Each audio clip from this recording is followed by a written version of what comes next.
If you are curious about fishing at around Kuala Rompin and Tioman Islands, stay tuned.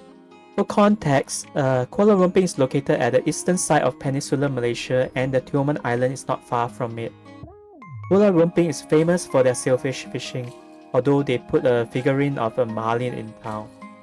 There are various fishing boat charter operating from Kuala Rompin, and they are well connected to the local lodging transportation services. If you are organizing, you can easily manage since the boat charter can assist in the coordination. You have watched my video. I've been chartering with Rompin Siong and we bought the boat from the dock near the Rompin River Chalet. From the Rompin River Chalet, it takes less than 10 minutes to go out to sea. This is the satellite view of the Rompin River Chalet and you can see the long dock along the river. As you can see here on the top right, the dock is used by many boats and almost all of them provide chartering services. Cost is very competitive. If you are staying within Kuala Rompin, you are almost wide for choices. There are cheap lodging like homestay, hotels and chalet. Since you are in town, there are food and shops which operate well into the night. If you are staying in the Tioman Island, you have limited choices. The island caters mostly to the dive tourism and there are many dive shops. You may opt to stay in one of the more expensive dive or beach resort. The boat charter can actually suggest where to stay on the island and where you can board. For the one-day itinerary, you'll probably be fishing close to the Rompin River Chalet and back. For the 2 days itinerary, if you are staying on the Tioman Island, you can fish along the way to the island on the first day, stay there, and fish back on the second day. The possible fishing area are expanded. For the 3 days itinerary, that's where the magic happens. If you are staying on the island, you can travel further out on the second day and cover more fishing ground. There's no guarantee that fishing will be better if you cover more ground though. But if you are just targeting sailfish, you don't need to travel far and staying in Rompin will suffice. Now let's talk about the fishing season. From December to March, the winter up north brings about the northeast monsoon. Rompin and Tioman is not sheltered from the monsoon and the wind brings rain and storm with it. The water becomes choppy and rough, making it dangerous to go out to sea. Tentatively, December to March is the close season because of the northeast monsoon, but there are pockets of window when people risk going out to sea. From April to November, the fishing season varies from time to time and you may want to check with the boat captain what kind of fish are paying a visit. Bottom and reef fish are present all year round since it's unlikely these fishes will travel. But do take note of my disclaimer. Now let's talk about the commonly targeted fish. First we have the sailfish. They are the cash cow of the boat charter, bringing income through tourism. Plus most boats will take care and conserve these sailfish. The captains will request that you bring circle hook instead of the usual J hook. One important thing is to bring a medium to heavy tackle to keep the fight short.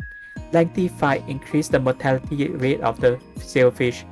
And I once fished out a sail using light tackle which was not enjoyable at all. This is possible because you can expect a clean fight from sailfish and they will run out to the open sea instead of to structure.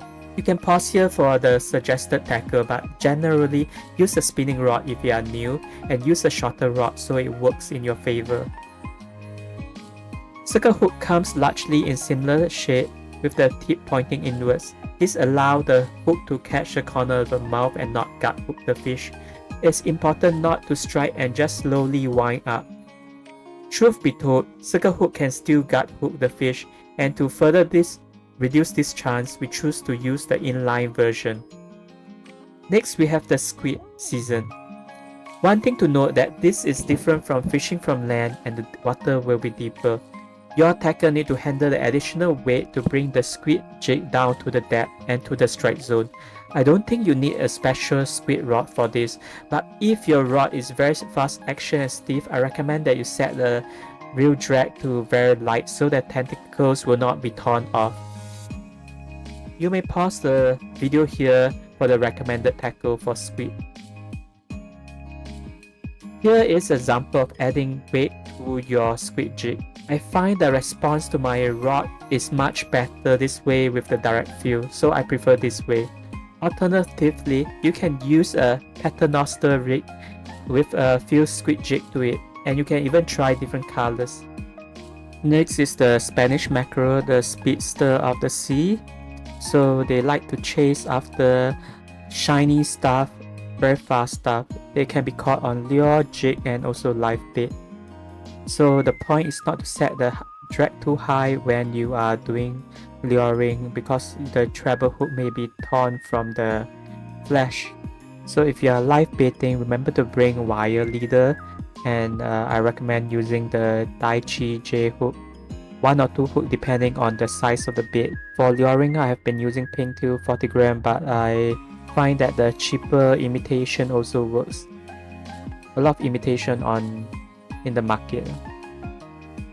So if you are jigging, remember to use a treble hook for the long jig and to use a wire assist hook. Next is bottom fishing, specifically heavy bottom fishing, because you will need some heavy sinker and some heavy duty rigs. If you look at the fishes caught on the right, they need high drag to pull them away from structure. So the first minute of the fight is crucial. You need a heavy duty tackle.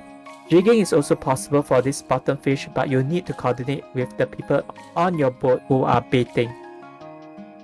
You may pause here for the suggested tackle and rig, but a reminder is not to use a very long rig and extended rig, because it will firstly entangle other people's line, and secondly, you will not be able to react fast enough before the fish swim back to its home. Here are some possible rigs to use. I'll highly recommend using 3-way swivels for simplicity's sake.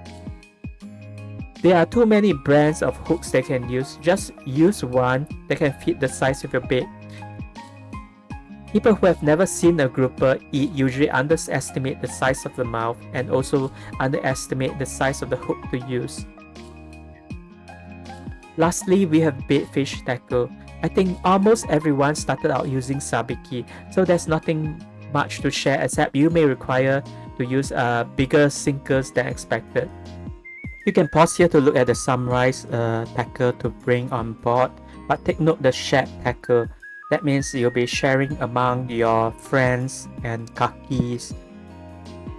Not everyone will be doing or catching the live bait fish, and for the boat ride, usually they only pack 1 or 2 of the rods, so you don't need to bring many of them. But do check with the captain. I included this slide because it seems that it's not common sense enough for anglers. Firstly, fishing spots are private and personal to each captain. Don't go around sharing them to other charters. I have no sympathy for those caught and banned from the fishing charter. Secondly, please communicate with the crew the kind of fishing you want to do, because they need to plan for the day and plan for the trip. For example, if you are doing purely jigging, there's no need for them to look for bait fish. And if you're interested only in sailfish, they need to plan their route. The crew will try their best to accommodate, but if the fish are not there, the fish are not there. And the fish is not in season, the fish are not in season. Thirdly, if you're asking the crew to do things over and above, such as butchering the fish, please tip them extra. If you have any other question, please post them in the comments and I probably will make another video to address them.